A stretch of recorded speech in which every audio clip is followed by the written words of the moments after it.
reluctant to take it on for sale because the wind has sort of left the sails of that artist. So it's prices are sluggish downward in the art world. I should say prices at which transactions take place. Okay. Sluggish downward because people just choose to hold the asset rather than selling. Okay. And it can be hard to mark things to market. So it's fast to rise and slow to fall. Okay. But the slow to fall is more a reflection of people just aren't selling, and so you can't really sell it at anywhere near the price at which trades are occurring. Okay. That's very interesting. It makes sense to me when you put it like that, because, you don't have people sort of rushing to sell off a bunch of stock in terms of art. They're not just like dropping their paintings. They're still, it doesn't happen as quickly. That makes complete sense to me. Yeah. And look, there are so many artists in the past 20 years that have become hot. Okay. Their prices soared. And the market's just left them behind.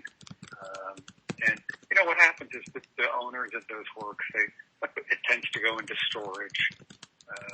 It tends to be hung in their second or third home. It's hung in the playroom.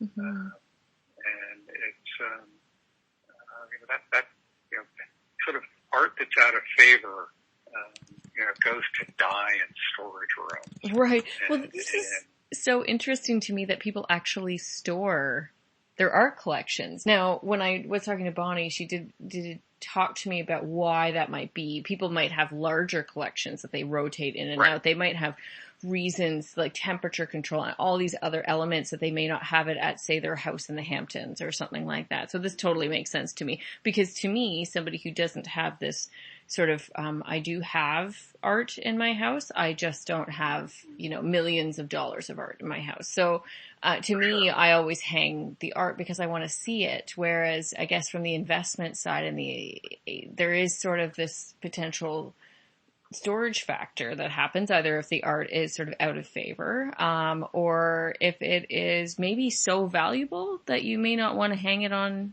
your regular wall. I don't know.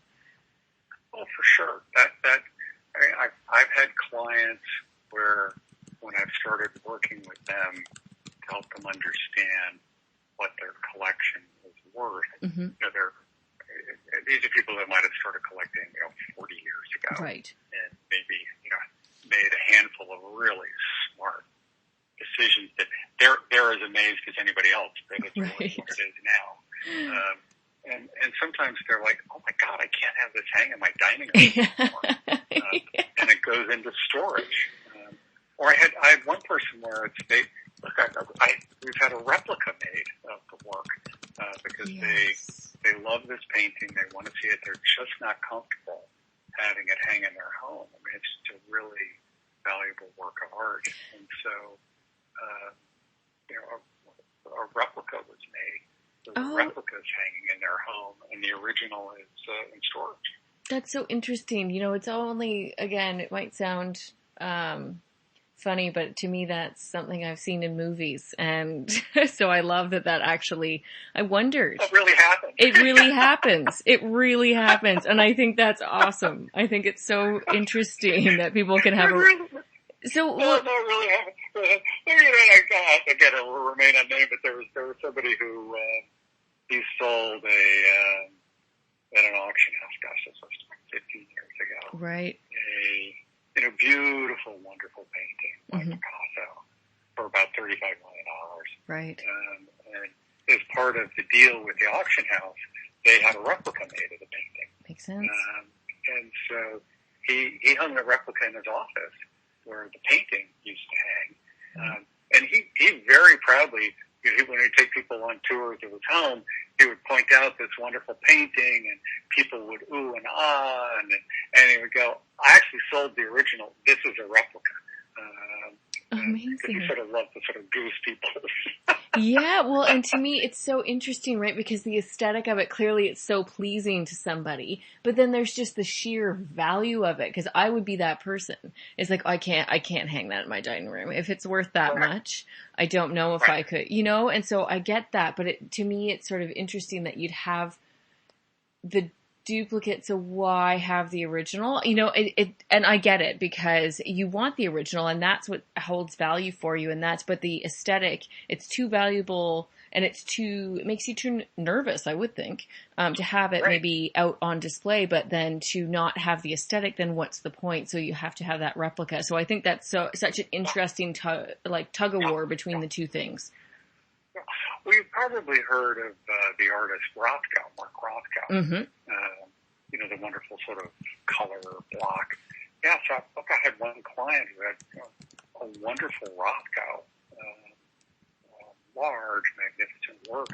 And whenever he had a party at his house, because he loved having dinner parties, seeing his wife, dinner parties and other things, they hired a guard to stand next to the Rothko to make sure that nobody bumped into it. Oh, okay.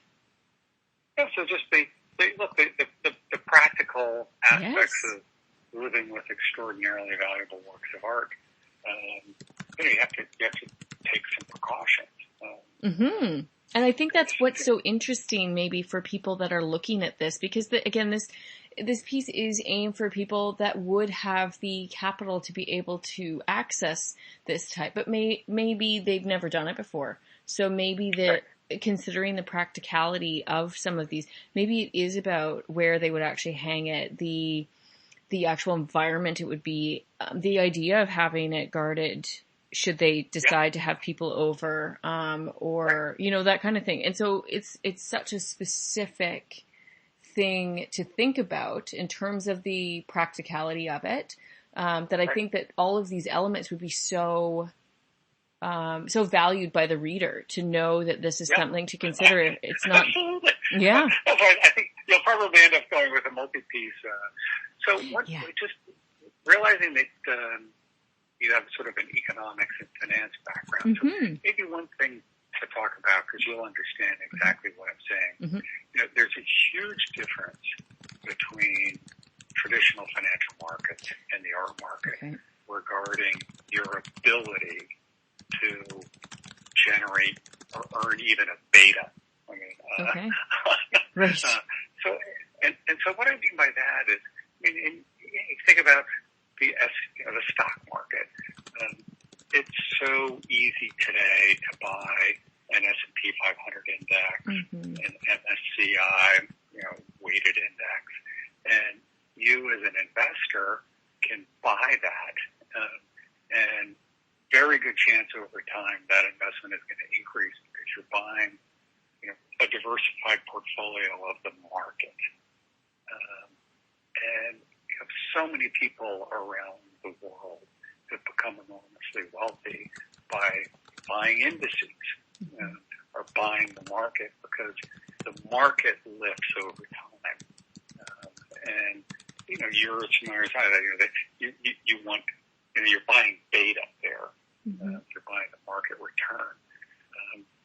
Some people will get really sexy and will, do long short plays, et cetera, because they want to generate some alpha, or they're looking for some uncorrelated risk that they can buy, where they're going to get compensated for it. There is nothing like an index in the art market. Nothing. So if you want to get exposure to the art market, you've got to buy objects. There's no index you can buy. Now, there are indices out there that you probably, if you haven't uncovered them already, you'll soon uncover them. Yeah, there are various art indices, and some I think are on Bloomberg or others. They're fallacious because they're not investable. And I think that would be an important thing for you to emphasize in your article. Is, again, if you want to invest in art, you got to buy objects. You're going to have to buy, again, if